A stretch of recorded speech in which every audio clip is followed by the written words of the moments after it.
خدا کے لیے اللہ کے پاک پیغمبر کے اخلاق کو پڑھیے۔ رسول اللہ کے اخلاق کیسے تھے، اللہ کے پاک پیغمبر کے اخلاق ہمیں کس چیز کا درس دیتے ہیں، ہمیں کون سا سبق دیتے ہیں۔ آئیے آج ہم رسول اللہ کے اخلاق کو تھوڑا سا دیکھتے ہیں۔ اللہ کی کتاب قرآن مجید کے اندر اللہ کے پاک پیغمبر کے اخلاق کو واضح طور پر بیان کیا گیا ہے۔ وَإِنَّكَ لَعَلَىٰ خُلُقٍ عَظِيمٍ، بے شک اللہ کے پاک پیغمبر ایک بلند ترین اخلاق کے مالک ہیں۔ حضرت اما عائشہ صدیقہ طاہرہ طیبہ رضی اللہ تعالی عنہا کے بعد صحابہ کرام کی مقدس جماعت آتی ہے۔ حضرت اما عائشہ سے پوچھی ہے کہ ہمیں رسول اللہ کے اخلاق بتائیے۔ حضرت اما عائشہ صدیقہ رضی اللہ تعالی عنہا نے بتایا کیا تم قرآن کریم کی تلاوت نہیں کرتے؟ حضرت اما عائشہ کو صحابہ کرام نے کہا کہ ہم قرآن کریم کی تلاوت تو کرتے ہیں، حتیٰ کہ اسی کے اوپر ایک حضرت اما عائشہ کی حدیث ہے، ان عائشہ رضی اللہ تعالی عنہا قالت کان خلقہ القرآن، حضرت اما عائشہ صدیقہ رضی اللہ تعالی عنہا کہتی ہے کہ اللہ کے پاک پیغمبر کا اخلاق قرآن کریم تھا۔ میرے عزیزو، حدیث مبارکہ کے اندر اللہ کے پاک پیغمبر کے اخلاق کو بھی واضح طور پر بیان کیا گیا۔ قرآن کریم کے اندر بھی اللہ کے پاک پیغمبر کے اخلاق کو بیان کیا گیا۔ اللہ کے پاک پیغمبر کے حدیث مبارکہ ہے، محبوب نے فرمایا انما بعثت لأتمم مکارم الاخلاق، مجھے عمدہ اخلاق کی تکمیل کے لیے اس دنیا کے اندر مبعوث کیا گیا۔ رسول اللہ کے اخلاق کیا ہیں؟ اللہ کے پاک پیغمبر کے اخلاق کو دیکھیے میرے عزیزو۔ طائف کا موقع ہے، اللہ کے پاک پیغمبر سفر کرتے جا رہے ہیں، طائف کے لوگوں نے اللہ کے پاک پیغمبر کے اوپر پتھر برسائے، رسول اللہ کا چہرہ اقدس لہولہان ہو گیا۔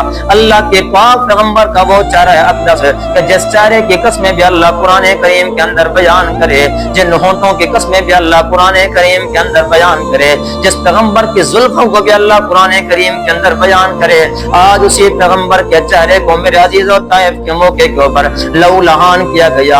اس پیغمبر کے جسم اقدس کو تکلیفیں دی گئی۔ اللہ کے پاک پیغمبر نے ان طائف کے لوگوں کے لیے بد دعا نہیں فرمائی، ان کے لیے اللہ کی بارگاہ میں شکایت نہیں کی، بلکہ اس قوم کے لوگوں کے لیے کی اللہم اہدی قومی، اے اللہ میری قوم کو ہدایت دے، فإنہم لا یعلمون، اس لیے کہ وہ مجھے جانتے نہیں ہیں۔ میرے عزیزو، اللہ کے پاک پیغمبر کے اخلاق کو پڑھ کر ہمیں اس سے سبق لینا چاہیے، ہمیں اس سے درس لینا چاہیے۔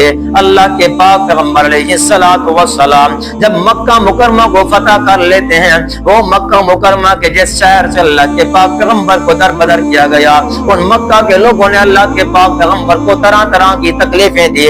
اللہ کے پاک پیغمبر نے جب اسی مکہ کو فتح کر لیا، فتح کرنے کے بعد ان مکہ کے لوگوں نے یہ سوچا کہ آج یہ پیغمبر ہم سے انتقام لے گا، ہم سے بدلہ لے گا، لیکن اللہ کے پاک پیغمبر نے اعلان فرمایا لا تثریب علیکم اليوم، آج کے دن تمہارے اوپر کوئی گرفت نہیں ہوگی۔ میرے عزیزو، اسی طرح حضرت انس بن مالک رضی اللہ تعالیٰ عنہ کہتے ہیں کہ میں نے اللہ کے پاک پیغمبر کی خدمت مبارک کے اندر میں نے 10 سال تک اللہ کے پاک پیغمبر کی خدمت کی ہے۔ اللہ کے پاک پیغمبر علیہ السلام نے مجھے کبھی کسی موقع کے اوپر یا کسی کام کے اندر یا کسی فعل کے اوپر اللہ کے پاک پیغمبر نے میرے اوپر سختی نہیں کی، اللہ کے پاک پیغمبر نے میرے اوپر غصہ نہیں کیا۔ یہ ساری کی ساری چیزیں وہ ہیں کہ جو اللہ کے پاک پیغمبر کے اخلاق کریمہ ہیں۔ میرے عزیزو، ایک یہودیہ عورت، ایک یہودی جو کہ اللہ کے پاک پیغمبر کو تکلیف پہنچاتا تھا، رسول اللہ کے جسم اقدس کے اوپر کوڑا پھینکتا تھا، ایک دن وہ شدید بیمار ہوا۔ اللہ کے پاک پیغمبر صحابہ کرام کی مقدس جماعت کے ساتھ اس یہودی کے گھر کے اندر جاتے ہیں، وہ شدید بیماری کے حالت کے اندر ہوتا ہے۔ اللہ کے پاک پیغمبر کے اس اخلاق کو دیکھ کر وہ دائرہ اسلام کے اندر داخل ہو جاتا ہے۔ رسول اللہ صلی اللہ علیہ وسلم نے کیا فرمایا؟ اکمل المؤمنین ایمانا احسنهم اخلاقا، تم میں سے کامل ایمان والا وہ ہے، تم میں سے مکمل ایمان والا وہ ہے کہ جس کے اخلاق اچھے ہوں۔ اللہ کے پاک پیغمبر کی ایک اور حدیث مبارکہ ہے ان احبکم الی احسنکم اخلاقا، تم میں سے کامل ایمان والا وہ ہے کہ جس کے اخلاق اچھے ہوں۔ آئیے میرے عزیزو، حضرت رسول خدا صلی اللہ علیہ وسلم کے ایسے بہت سارے واقعات ہیں،